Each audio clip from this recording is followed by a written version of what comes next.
আসসালামু আলাইকুম, কেমন আছেন সকলে? তো মুই তো ভালো আছি। তো ঈদ নিয়ে মুই কোনো স্পেশাল ব্লগ দিতে পারি না, কারণ মোর ঈদটা খুবই সাদামাটাভাবে কাটছে। এর জন্য মুই ঈদ নিয়ে কোনো ভিডিও টিডিও বানাই নাই। তো ঈদের পরে দেখেন একটা বিয়ের দাওয়াত পাই গেলাম, আর মিস করি নাই, কোনোভাবেই চলে গেছি।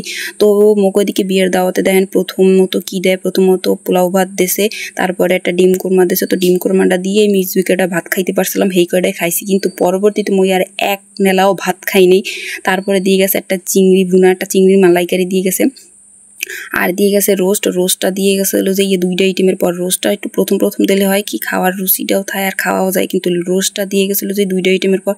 তো রোস্টটা খাইতে না খাইতে এর মধ্যে দিয়ে গেছে খাসির মাংস। সেই খাসির মাংস শেষ না করতে করতে দিয়ে গেছে এর মধ্যে গরুর মাংস খাওয়া শেষ না করতে করতে দিয়ে গেছে একটা রসগোল্লা শেষ না করতে করতে দিয়ে গেছে এর মধ্যে হলো যে মোজো আর হইলো যে ক্লেমন। তো অনেকে হইলো যে মোজো খায়, আবার অনেকে ক্লেমন খায় না, এরকম। তো এক একজনের এক একটা দিয়ে গেছে। তারপরে লাস্টে দিল যে দই দিয়ে গেছে। তো দইটা নামগুলোকে শেয়ার করতে পারি না, এটা স্কিপ হয়ে গেছে।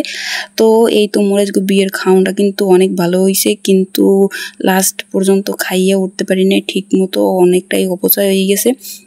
তো মোর ভিডিওটা আজকে এই পর্যন্ত। সবাই ভালো থাকবেন, সুস্থ থাকবেন, আল্লাহ হাফেজ।